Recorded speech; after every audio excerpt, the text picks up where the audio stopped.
I'm Bobby Adcroft. This is my podcast, Be Real Now. My guest is an international musician, writer, singer, and TV personality.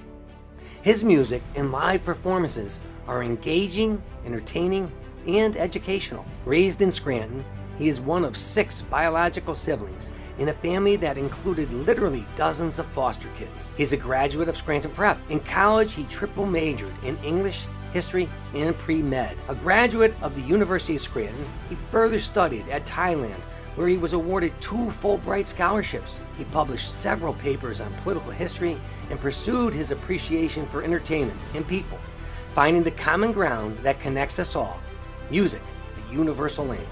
He is a global ambassador for causes and culture that today continues to enlighten us.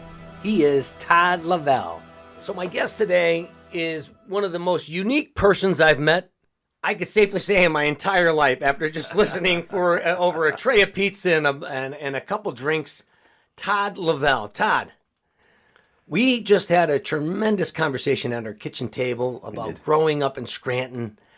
And one of the things that resonated with me is when you talked about the difference between and utilizing gifts and talents. Skills. I got it. Gifts and skills. Tell me a little bit about that. Thank you. And thank you, Bobby, for opening your home to me and for opening your family, because I'm here through your son, Joe, who showed interest in my work.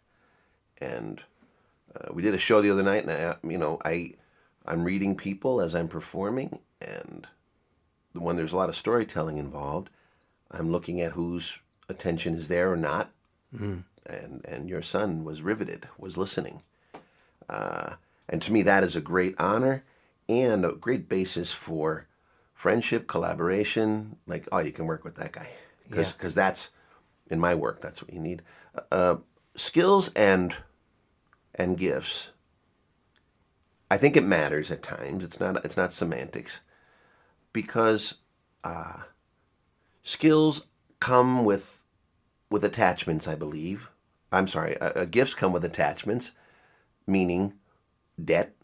So if we've been growing up with a sister a year apart who's deaf and autistic, and my father, since the time I was a little boy, I was 5 years old, singing in his minstrel, and my father said, "You're singing for 2 people, remember that, because she can't sing, so you're supposed to sing." That was your gift. And guess what? She has things and knows things that can be gifts for you, but you have to learn to listen.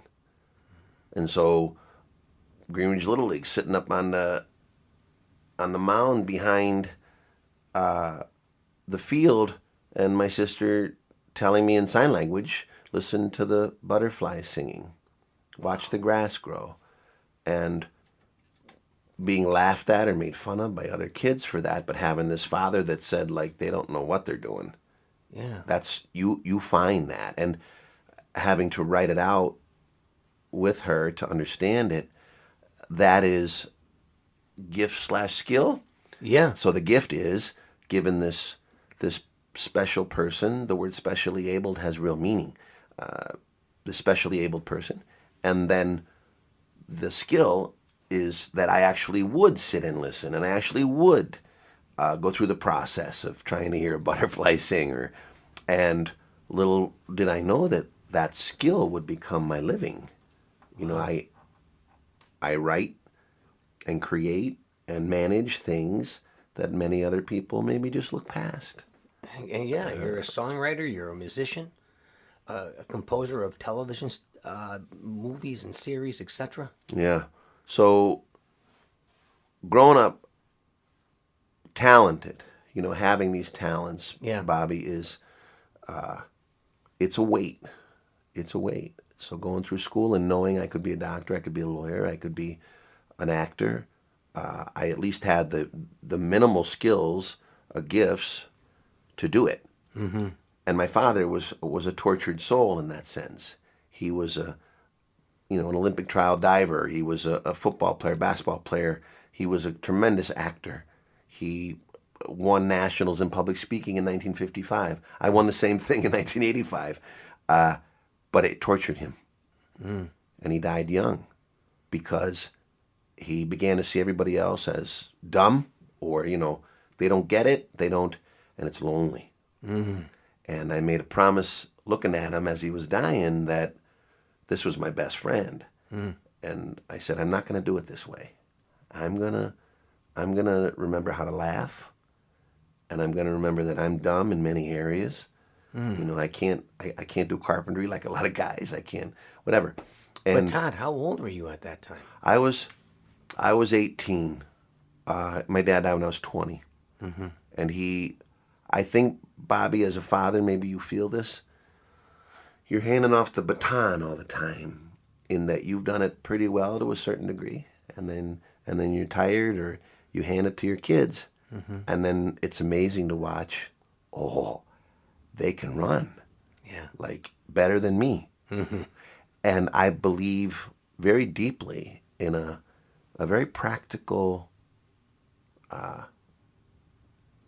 immortality, or I've kind of lost my belief in a God or religion, but my faith has just grown, and my faith is in love, in a very practical sense, in that I don't want to die, you don't want to die, so what do? Well, we hand off to people around us and after us.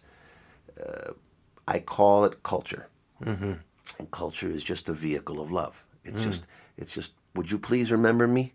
And every time they remember you, you're alive. In a very practical sense. So my mom died 4 years ago. In front of my house in Bangkok, I have the Garden of Shirley, and every day when I go do something, I take her with me. And I guess a couple psychiatrists might have a good time with it, but I really feel like my mom's with me. I'm happy. Yeah, she is. And that energy is absolutely with you. So my life and work are, I feel like I'm a conduit often, not the owner. I never say, we just published 400 songs with Warner Music, and they big letters, they say owner of, and I said wait, I never felt like the owner. I used my hand to write these songs, but they come from places I can't even tell you about. They're smarter than me. But in the credits of those assets, those songs, it says Todd Lavelle. It does, and I hope one day they'll make money for people that worked hard on them. But we were walking up the steps, and I told you, we work with this kind of network of respect, Bobby. We do these world music festivals. And we're not rich, and the people that do things with us are not rich so often. And there's a beauty in that. When you take away all of what I call the bullshit, like all the things that get in the way of really knowing each other. And I think Americans have a lot of it. Americans carry a lot of baggage. My hunger is just deep inside. I want to know you with this limited time I have, and maybe in some way inspire or collaborate, or very, very greedy, practical feelings about how do we use this time, love, presence that we have to do something good. And it's working, Todd.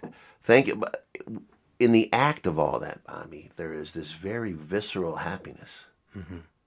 And I think happiness in itself is a science. How do you digest happiness? How do you, what's for free?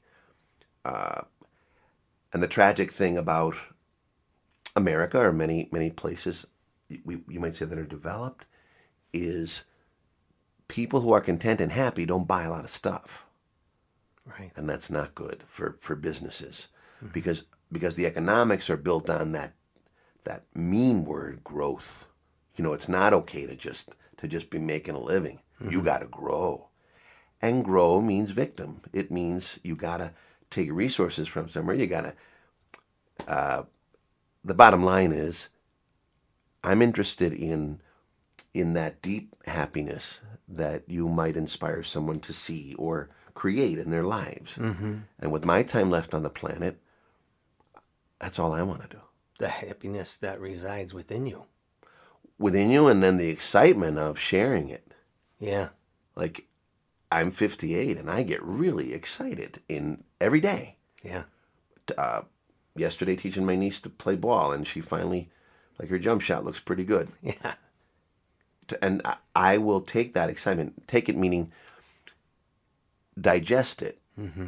And yes, go home and, write in my journal that I taught my niece. That's another dose of happiness, free, Yeah. squeezed out of that moment. Mm-hmm. So it's like there's an efficiency here in the way we digest happiness. And I think the media in America definitely is against that, because that means you don't buy stuff.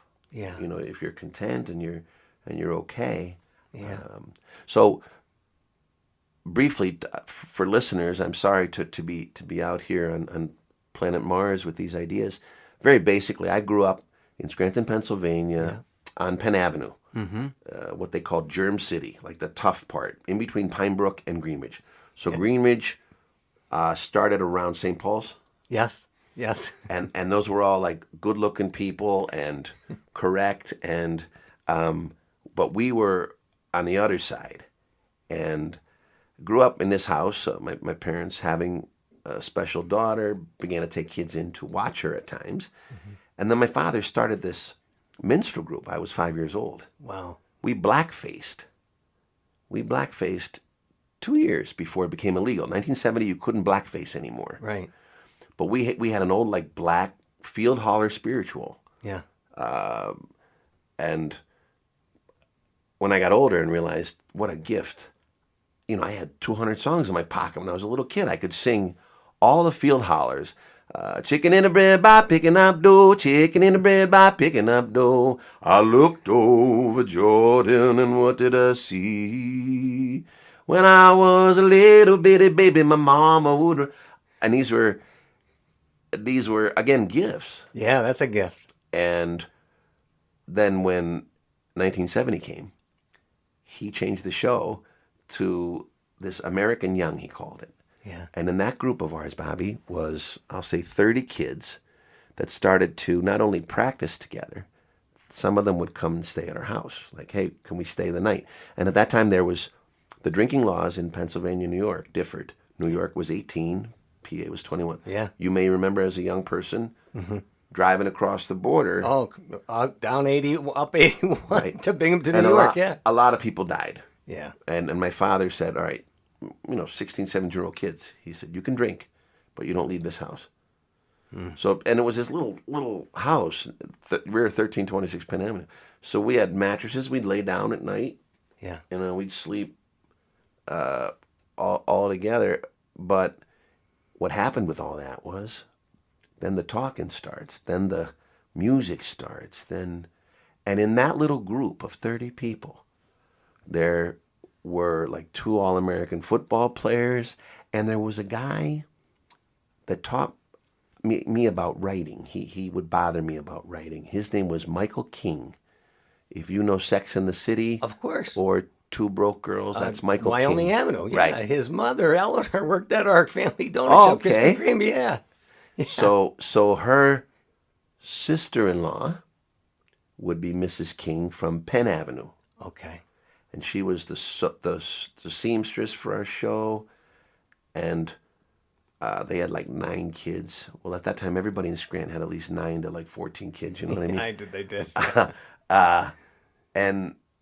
And this show grew, and my father started to take it. We started to go around the country. We'd go to convalescent homes. We'd go to resorts, and imagine you're 9 or 10, Yeah. and you're singing and meeting all these different kinds of people. Yeah. And it's school, it's schooling. And then I went to prep.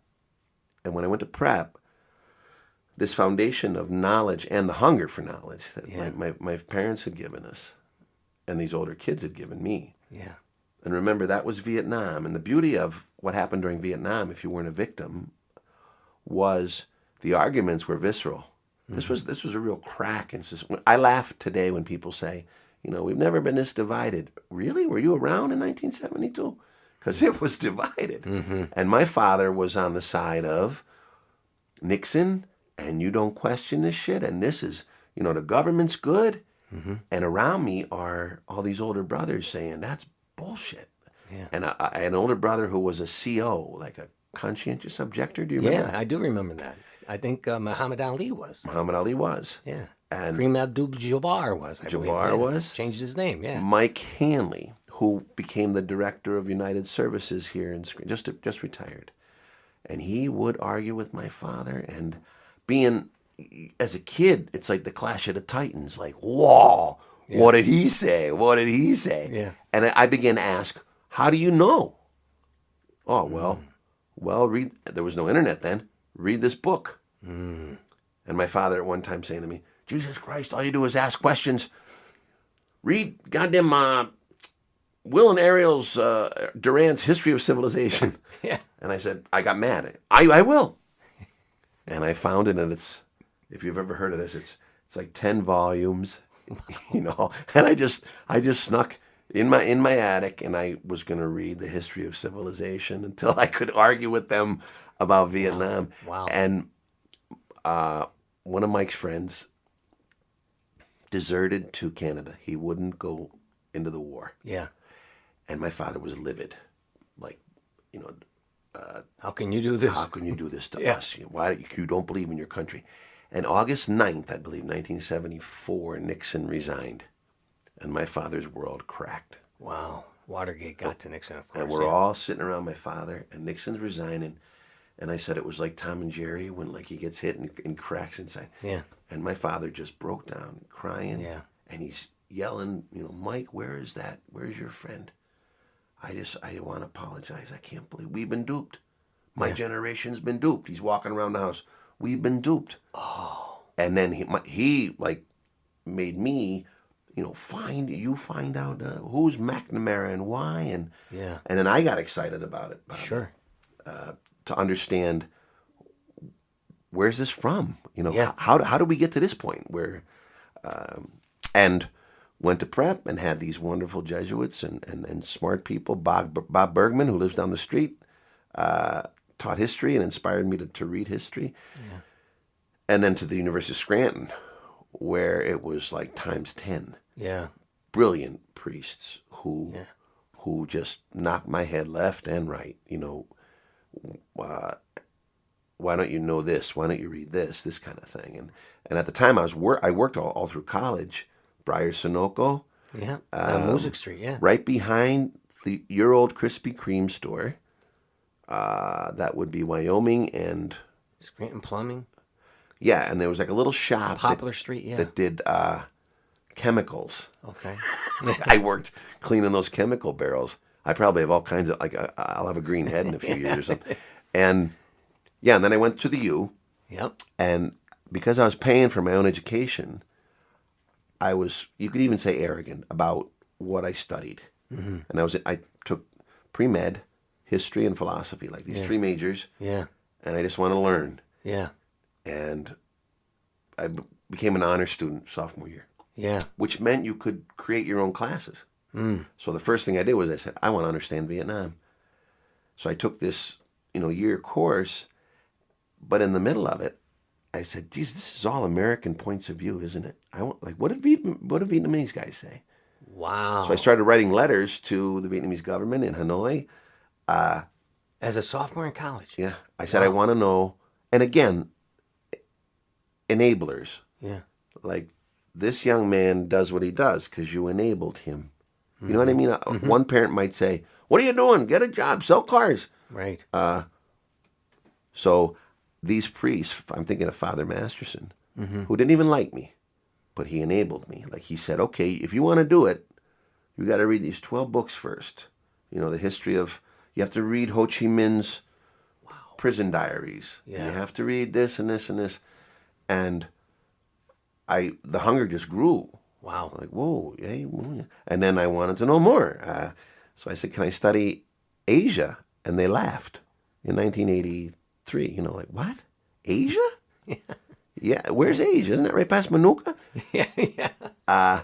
So I did my own readers in Chinese language, in Chinese history. So I wanted to go, Parenti, this great man at the U, who groomed kids for Fulbrights and really did not like me, said, Lavelle, you're Fulbright material. Yeah. And we started to prepare to go to China, and China announced like a ban on medical students. Yeah.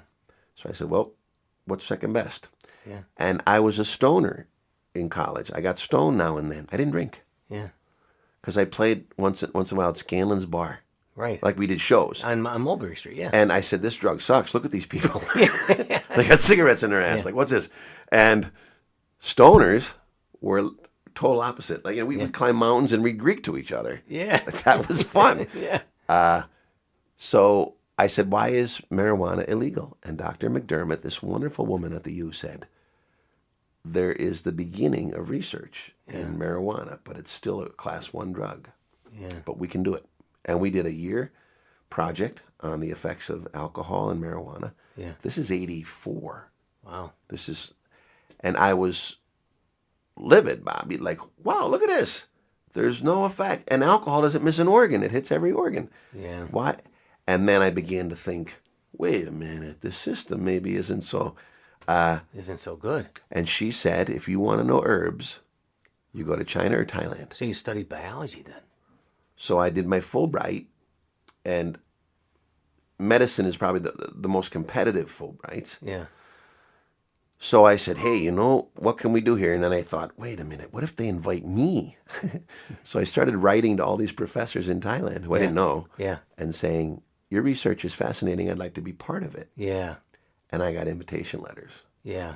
And so I won the Fulbright. Yes. And went to Longhorn University to study herbs. Yeah. At the School of Pharmacy. Yeah. And when I got there, Bobby, they were expecting a chemical genius, and I wasn't. I was a pretty good student. So I embarrassed. We'd go out with these mountain healers, go up into the mountains, and they'd do the rub downs on a Wednesday. Like patients would come up to their huts. They'd put water on them, rub them down, and then feel pulse. And say, okay, this is kidney, it's holistic. Yeah. And then the doctors would go like 2-3 days up in the mountains to gather herbs. They had satchels, and they would just gather from the forest. And feeling bad that I didn't know a lot of big town chemistry. Yeah. I became leaf collector, and I would climb any tree, and I would do anything. Yeah. And it became one of the great herbal doctors took me on like a son. He gave me, people call me Tongdee. Yeah. Todd Tongdee. Tongdee means good gold. Yeah. And he gave me the name. Okay.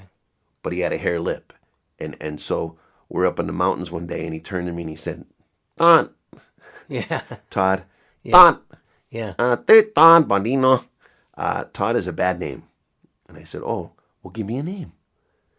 And looking over this stunning valley, he says, Todd Tongdee, right? Yeah. And I was all excited. I had a Thai name. Yeah. And I went back to Bangkok, told my professors, I have a Thai name. Yeah. Tongdee. And they said, there's no word in Thai, Tongdee. And it took them like 3 days till one of them said, wait a minute, that guy has a hair lip, right? Yeah. He's trying to say Tongdee. Yeah. So these mountain doctors did not like the idea of city researchers isolating things from their herbs. Like they said, that's impolite. Yeah. It's the entire thing that you do. So I became the go-to guy. They could send me up to any guy. These mountain doctors like me. And for me, it was just 2 years. They extended my Fulbright, 2 years. And at the end of the Fulbright, Bobby, I had to go get medicine, herbs, in a refugee camp. And I was fascinated by, this is the result of the Vietnam War. This is the war I was learning about at home. Yeah. Here's the refugees from Cambodia, from Vietnam, the Hmong people. Yeah. Maybe you've heard Air America. Like the CIA had their own little airline. Yeah. And they were using these Hmong people to. So anyway, I was fascinated by the refugee camps. Yeah. And finishing my Fulbright, the UN said, you want to work? We'll make you a staff development officer. So I worked in the refugee camps for 2 years. And working there, seeing a lot of crazy stuff. Why do the Khmer Rouge hate the Khmer Day, whatever? Yeah. They said, you want to do another Fulbright? So they gave me another Fulbright to sneak into Burma and spend a year with minority groups studying the military's fight against these minority groups. Wow. And So I'm kind of surprised you didn't go into herbal medicine. me too. So in the middle of all that stuff, my Thai had become fluent, and I spoke dialects like the mountain dialects that I was hearing, and a group, a political singing group, asked me to jam, and I did, and I had promised myself no music. I'm going to be a doctor, you know. As we talked about earlier, having many skills it's you know, tears you apart inside sometimes. And I sang with this one group, and They loved it. they did, and they Yeah. took me to Japan. We went on tour, and they were a group that were part of the revolution. They used music to create a revolution in 1976. And I myself, my mind going back to my father and using music to transform people's lives was like, whoa, this is the real deal. This is medicine. Yeah, this is medicine. Medicine for the heart, yeah. That's brilliant, Bobby. No, really, it is. Yeah. And what you just said, I thought to myself, a lot of sick people are in hospitals, and to be a doctor is a great thing. But I think there's even more sick people in bars, in restaurants, in pretending they're okay, because the recreation you take on, what you do with your free time, is not a separate issue from your real life. Supposedly, it's part of your life. Like it makes you who you are, I think. So if you could have good music or positive music or performance or media, you can be part of healing people. Or as we were talking about downstairs, going upstream and preventing problems before They start. like, what if you could inspire self-awareness, just that little bit, for people to question who they are and what they're doing? Well, then they're less susceptible to media onslaughts, or you know what I mean. They have a higher EQ, emotional quotient. They're so anyway. I saw the power of music, and I began to sing, and because my Thai was fluent, I became this big thing, like a TV thing, and then a movie thing, and really famous. Yes.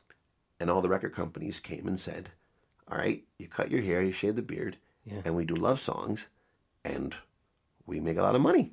Yeah. And I said, well, I don't want to. I really want to tell the stories of the countryside that I'm seeing. Wow. And I got called, you know, everything, a fool, dumb, traitor, whatever. And I just began to make this music that was, at that time, we didn't call it world music. It was world music, Bobby. I was telling the stories of different places and using instruments from the local area, combined with what I grew up with. And that album, Thailand Inside Outside, I self-published, became like a hit. Yeah. Oh, absolutely. And I didn't have a company, so it was my money. Yeah, no, one of the greatest, perhaps one of the greatest musicians ever in Thailand. Yeah, yeah. And with my background having a special sister, I started to use a lot of disabled musicians, many blind, physically disabled. To me, they were just added color. The way they saw music was different. Yeah. And They felt the vibration. it grew into this, it grew into this project we called Rhythm of the Earth. And it took me 2 years. I combed the country for every color of music, and writing these stories. I was writing at the same time, while I was doing this, writing columns in the English and Thai papers. Yeah. And then doing a lot of TV shows. Yeah. Where they would want me to go on as like a superstar guy, and I would always bring along, oh, here's my band of 10 blind kids, you know. Wow. And it really pushed a lot of boundaries. But there was no festival for it, and there was no real TV show about it. So two things happened almost at the same time. I said I want to do a world music festival. And people just said, nobody wants to come here, African guys, or, Tuvan throat singers. And I said, I think they do. I think you're not offering. I think people are lazy about their entertainment. They take what's in front of them. So if you put, a Jimmy Fallon on 100 times, even though the guy's maybe not really that funny, but every night, what do? You just sit there and go, it's Jimmy. Yeah. What if it was like Wacko or Billy or something Yeah. who would disturb your existence? You might actually take that in. So I only had one person who believed in me, the owner of Sing-Ah Beer, big beer company. And he said, I'm with you. What do you want to do? I said, I want to do world music. He said, I don't give a damn about music. I want to sell beer. I want to do a world barbecue. Yeah. So we created the Rhythm of the Earth World Music, World Barbecue Festival. And this is 20 years we've been doing it. Wow. And it's kind of the signature festival in that part of Asia. And it just grew. And all those disabled musicians we'd worked with. Yeah. I said, instead of us doing little foundation shows where we're playing to the choir, Right. let's bring everybody in front of a bunch of beer drinkers who are willing to listen to anything. Yeah. And that just grew. Yeah. So 3 stages, and then bringing performers from all over the world. It's all, much of it is word of mouth. Some of these guys are Grammy winners, but they talk to each other. And if they feel that they've been treated well, respected, So I'm very greedy about time, stingy about time. So we'd get them for a week, and I'd say, would you go to a university with us in the daytime? Would you go to this disabled foundation in the daytime? Listen, I'll write a song, your music, and could we do this? Could we do this? Could we do this? And that just grew into these albums of music, into other young people doing their own projects much better than me. Truly a universal language. Yeah, it is. It is. And Jerry Trapper, who in my dad's minstrel group when I was 5, he was 12, and we had a little skit called the Harmonicats. I wanted to play harmonica, and there were like all these big guys. Michael King was one of them. Yeah. And they didn't want me to play. So the joke was they would grab me. I was a tiny kid. You're a 5-year-old kid, yeah. Yeah. And they would throw me across the stage to each other. Try him. And Jerry Trapper, when we grew up, Jerry Trapper was a teacher in the area for 30 years. So he's a great harmonica player. So I brought him to Thailand 4 or 5 times for festivals to join. Wow. And at our biggest festival, place is packed. There's 10, 12,000 people there. And I'm thrilled that my older brother is standing, because I always wanted people in Scranton to see this. Sure. This is, so much of it comes from where I grew up. Yeah. And I said to Jerry, what do you think of this World Music Festival? And I said, are you impressed? Yeah. And he said, no. He said, this is just the Lavelle house on steroids. It's so well put. This is just what we grew up with. Yeah. And that grew into, those festivals became, the government then started to ask, I had to have a company to do it. Yeah. Staff. And every time we would bring people to work part-time at a festival, Bobby had maybe 300-400 people that come work a festival. Yeah. I would insist that I bring them through an orientation process, teach them why I'm doing what I'm doing, where it all comes from, who these people are. Wow. So they're all getting educated in this. Some of them didn't want it, but some of them did. And then the government came to me and said, well, would you, instead of a festival, would you do a symposium, like heavy-duty stuff? Ooh. I said, yeah. It's not much different than music, is it? Sure. So we began to do these international symposia on women's rights, gender equality. Wow. So we do a lot of things like that with and for ministries in the Thai government and the UN. So with UNESCO, we're doing a project now on gastronomy, like food, in this one town that wants to be a UNESCO city of gastronomy. So what we do is go in, look at resources, human resources, natural resources, and say, okay, what do you got? What can we do? And then go to my bosses and say, are you with me on this? And create something, often with, academic at the core, but with a shell of entertainment, to soften it a little bit. Right. Like when we did, a funny thing was we did the East Asian Ministerial Conference on women's rights and gender equality. And it's 40 nations, Bobby, and I knew we were in, the point of it after 5 days was to get a declaration. What do we all agree on? Really? And the subject came up of non-traditional family, meaning perfect. Meaning, gay, queer, whatever. And here I am with Muslim countries, Catholic countries. Yeah. And it was like All wall together. after wall. Are you in on this? No. No. Oh, no. And it was, I have my bosses, kind of breathing down my neck, the ministers, saying after day 2, everybody's nice, everybody's enjoying each other, but they're not they're not okay with this. And What happened? I said, let's give me another $10,000 and let's do a river cruise. And Literally on the river? A cruise? so, bunch of wine, really good Muslim entertainment, Catholic entertainment. Some drank, some didn't, but everyone was like pleased. Soften them up. And in the middle of that, I brought out what I called this mixed bag performance troupe. You really opened their hearts. And inside of it were transsexual, all the colors. Yeah. And I had a few of them mention where they're from. I grew up getting beat up. I believe in God, but I don't see why I'm bad that I'm homosexual, right in the face. Yeah. But beneath the veil of entertainment. Yeah. And wow. Yeah, and the next day we talked again, and they signed, this kind of MOU that we need to push this. Yeah. And that is love. We're doing another project right now that came from that with something called the Association of Southeast Asian Nations, ASEAN.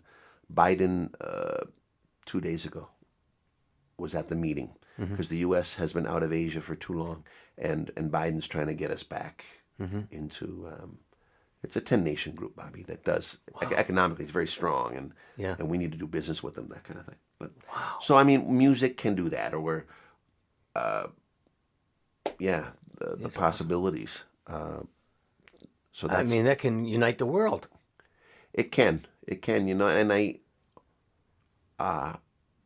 at the Chicago concert with Chris Spiker, a couple of weeks ago, the Bloomsburg Fair, and it was wonderful. And I turned to him and said, "Isn't it funny that we grew up with a lot of religions, and to me, they were not teaching unity.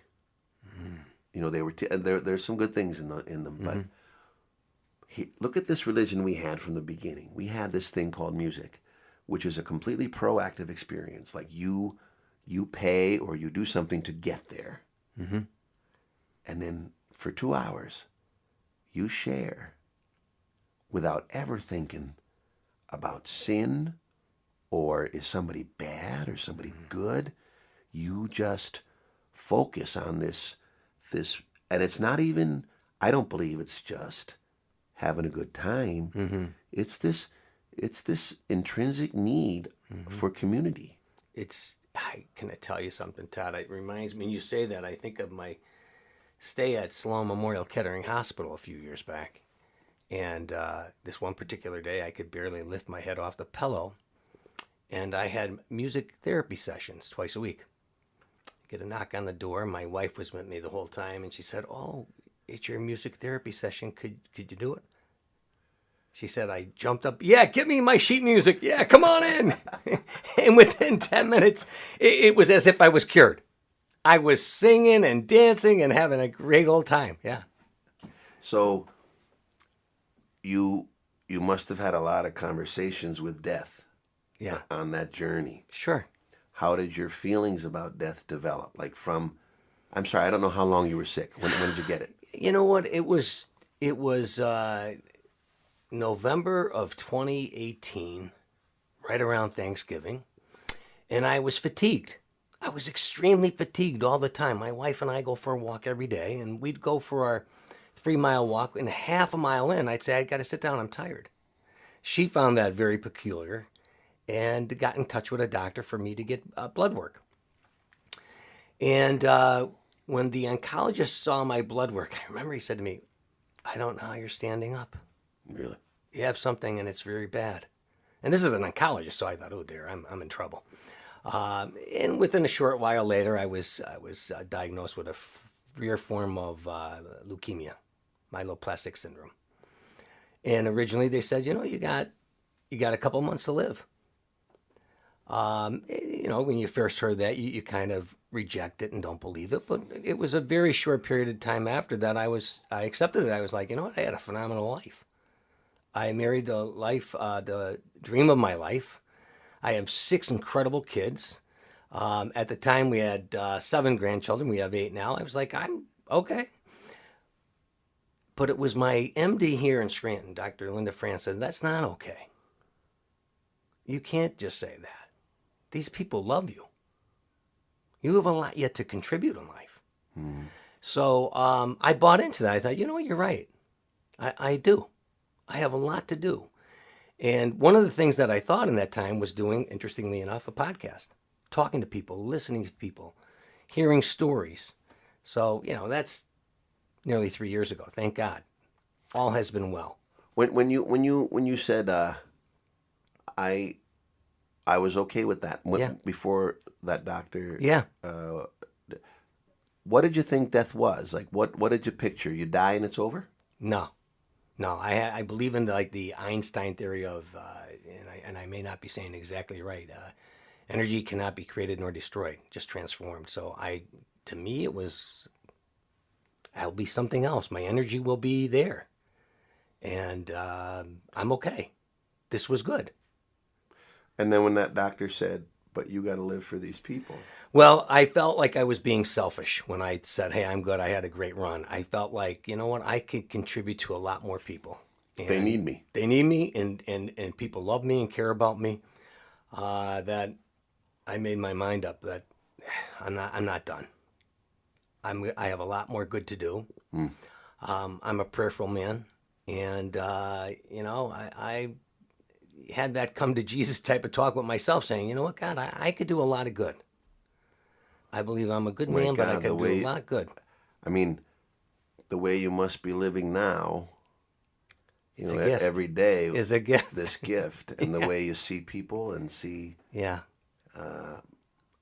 Because I guess in so much of my work, Bobby, I can't help thinking at times like, wow, my father would have got this. Like he would have been.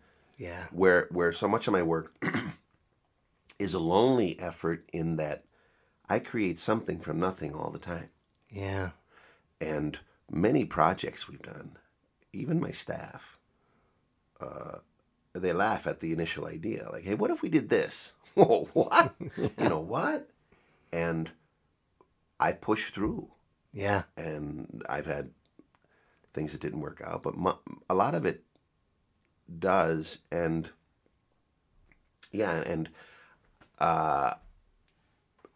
when I see fathers and sons, I mean parents and kids, but I feel a lot when I see fathers and sons. I've never felt envy in my life. I don't. But I do get excited. And when Joe said, would you come meet my dad? Yeah. I got excited because I wanted to see these two people. Yeah. When I was one of my songs, we didn't do it the other night. We ran out of time. Called Sea Myth. Mm-hmm. Was like a hit, and it came from my father when I was a kid saying, "I'll be your father for a while, and then you'll have to be mine." Yeah. And 8 or 9 years old, like what? Yeah. And then growing up, and when he got sick, trying to push this man to live, and realizing, yeah, you're my son. Yes. And the beauty of it is, my mother got to live 85 great years because she allowed all these foster kids to bother her comfort. She would say it all the time. You know, if I get comfortable, I'll be dead at 65. But these people were bothering her, and she had to keep up with what they were doing and learn again. And the beauty of it is, so your son gains this very special friend in you, and you will have trouble getting old because he's just going to bother you. and I think of the relationships I've known in my life, I often think friendship is overrated sometimes, in the sense that people throw the word around, and there are so many friendships of convenience, you know, guys you drink with, or even guys you work with. But there are a lot of people in my life that I've created with that I don't even like that much, or they don't even like me that much. And it doesn't really matter. What matters is we create. Yeah. And I looked at my guitar player of 20 years. Like, this was June, just before we came back. We did a show, and I looked at him and I said, wow, we've done like 2,000 shows together. That's more than making babies. That's more than... Yeah. And we've made all these songs. Yeah. And I don't even think you like me, do you? He said, no. And I said, well, it doesn't really... but the beauty of it is when it's in blood. Yeah. I don't know why, but there's a magic in this relationship, and push it. You know, if I could say from the outside, push it. There's things this man can do that you don't even know yet. You know what, Todd? When I think of your dad, and I think of my son and all my children, I would say you are your best version of your dad, as Joe is the best version of me, or any of my children. And you see that as a parent. You know, you see that and say, wow, that's like me, but a better version. Yeah, it's neat. And I think as our sexuality develops and humanity comes to terms with the fact that I believe there's probably 100 sexes, you know, we grew up in a very limited, this idea of a man and a woman, that's the only way it can be. And whether or not you grow as human beings is not important. What's most important is you maintain this relationship and this image. And when I see people do it and do it well, I'm thrilled for them. But I've seen a lot of families where that's not the case, and where people suffer through for the sake of, and I don't have an answer, for the sake of. And I think as we grow in our understanding of love is a science, and we should be learning this from grade school. We don't. Our educational system builds houses from the roof down. You know, you learn science and stuff. You don't even know what friendship is, and these are serious things. Yeah. You have to develop what friendship is, what love is, what's democracy in your daily life, before we even talk about the history of whatever. But I think what I see young people doing, and especially in my home, taking in a lot of foster kids who are picking up pieces of people. And I say to kids all the time, you can construct your own dad. You know, you can choose pieces of people that you admire and respect. And very rarely will you find the whole package is really worth emulating. Right. Like, maybe this guy works hard and the rest of him, he's a mean son of a bitch. Well, that's okay. If you got your wheelbarrow out, grab that little piece and construct your dad. You know. Wow. I love that. And for the 70-80% of the people on the planet that are not in homes with both parents, I believe they need to believe that. Otherwise, they feel, you know, all these inferior things that hurt them for the rest of their lives. But it's okay to construct your dad, and it's okay to have 5 dads. Sure it is. In my opinion. Yeah. Because each of them is carrying something good, I believe. So, Todd, one of the things that strikes me is so true that you say, you know, for youngsters in our education, we don't teach that. We don't teach friendship. We don't teach love. Something that even as adults, I rarely see people talk about or understand is contribution. I mean, it's a basic human need. We wouldn't exist as a species without contributing to one another. That's how we thrive. Yeah. Well, I agree with you. I call it emotional accounting. I say to my family all the time, have you looked at the bank account in your friendships? Are you being fair? Have you given? And I don't mean that means whatever you give me, I have to give you kind of thing, but are you being fair? Mm. And if you're taking too much, it's not a cardinal sin. It's just something that can be corrected Yeah. with some awareness. Yes. I don't understand why worldwide diaries, journals are not compulsory. Like this would cure, it'd drop suicide. So many things would happen if we only said to young people, you got to summarize your day. I'm not going to tell you if it's good or bad, but you got to summarize it. Wow, imagine that from an early age, learning how to, instead of waiting for someone else to tell you if you're good or bad, You reflect. you reflect. And I mean, You've done this your whole life. right, as a performer, you have to survive. Yeah. Because I've had nights where everybody thinks I'm great, and I know to myself, no, I wasn't. That was cheap. That was, I did what I could to make them happy, but I didn't. And other nights, I've pushed new material and not been received so well. Yeah. But I'm my own friend and say, That was good. tough, but good job. Wow. You pushed the lines. And my son's 14, and every report card, Yeah. I make him write me a report. And I don't comment a single thing. I just say, subject by subject, please tell me Wow. what you got, whether it was good or not. Wow. And he's very fair. Every report card he says, it's all the teacher's fault. Like I'm perfect. That reminds me, I'll tell you, that reminds me of a teacher I had at Bishop Hannon. I think it was my sophomore or junior year. It was Mr. Connick, and the class was human anatomy. He was the only teacher I ever had that at the end of the semester, he'd say, "What grade do you deserve?" Really? Yeah. Now, for myself, I was a good student, not A, but I said, "Mr. Connick, I deserve an A." He goes, "Really, Bob? Tell me why." And I would talk all about human anatomy. He gave me an A. All right. And I was probably a B- student. So maybe your son has something to say about that. I want you to sing more for me, Todd. Would you sing? Sure. Let's see. I don't know. I'm thinking about when my nephew died. My nephew committed suicide 10 years ago. Yeah. He was like my son. And I was new at this. Like, well, what is suicide? All this stuff. And his name was James Thomas. And my sister said, would you sing? I flew home from Thailand. Yeah. And everyone was a mess. Sure. Family.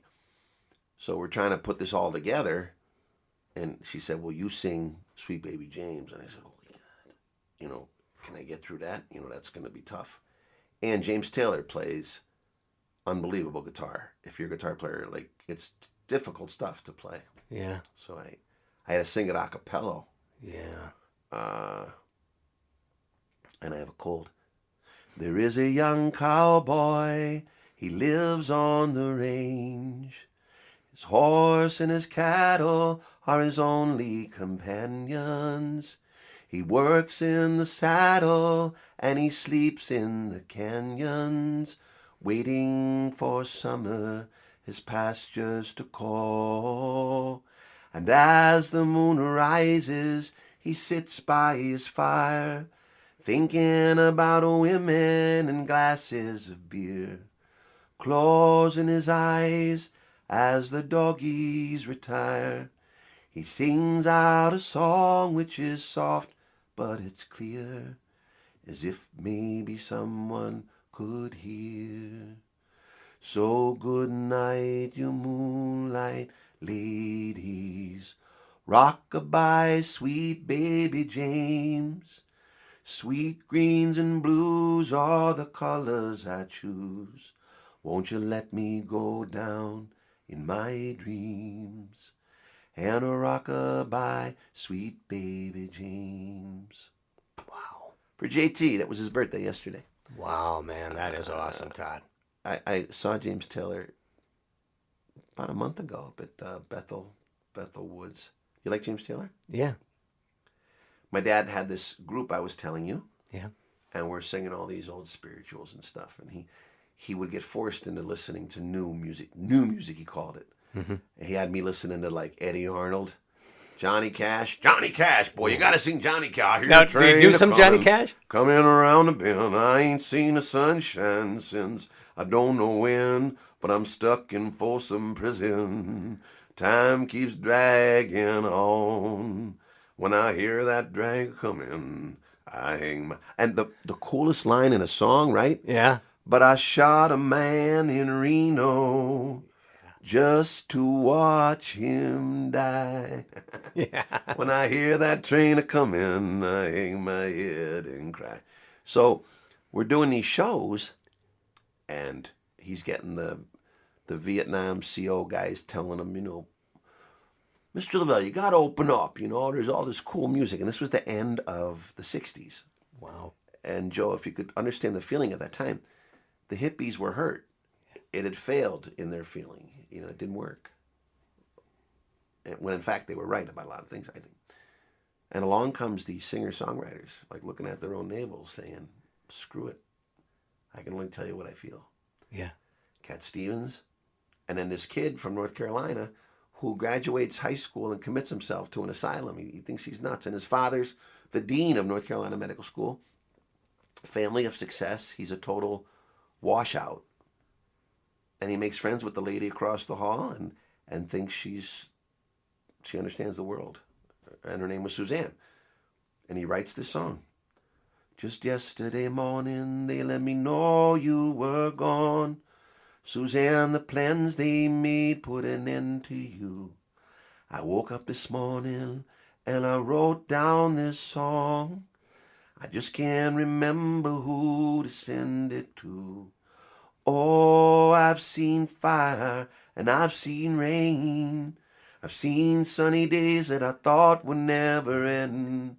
I've seen lonely times when I could not find a friend. But I always thought that I'd see you again. And this song changed history. Yeah. Everybody said, wait. How about me? Look inside. James Taylor. Yeah. And then Cat Stevens. And then James Taylor had this friend she was writing songs on Tin Pan Alley. Yeah. 16 years old. She wrote Locomotion. Yeah. Everybody's doing. And a nasal sound, Joe. Yeah. And curly hair. Yeah. Not good looking. Big nose. And James Taylor says his first album's a hit. And he says, I won't put out my second album until you put hers out. And her name was Carole King. Tapestry. And that album, Brooklyn. She wrote it in Brooklyn. Wow. And that album. Anyway, so my father, his whole world was just blown apart. And now we have to do Fire and Rain. And we have to do You've Got a Friend. And we have to do... Yes.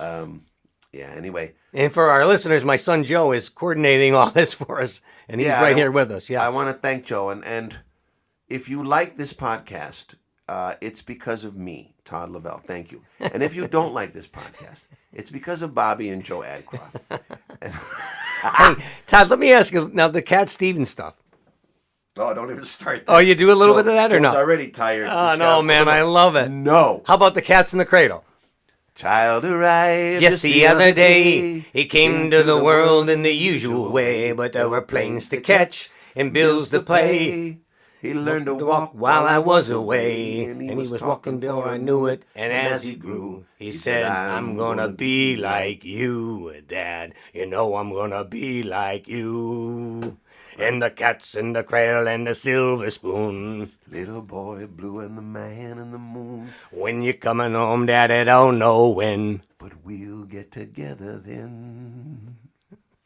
To this day, the Rock and Roll Hall of Fame has an award every year for people who give in music. Yeah. It's called the Harry Chapin Award. Is that right? Yeah, in the name of that song. Man, you ought to get that award. Thank you, Joe. Thank you, Bobby. Really, thank you, folks, for listening. Todd. And if you like this podcast, you owe me two things. One is do your own podcast. I'd like to hear your story. Two, please listen to the Adcroft podcast as it continues. And three, if you have a gift, develop a skill and get better at it. Your father gets it. Your father gets it. I do, baby. Todd, man, that was awesome. Thank you, brother. Thank you.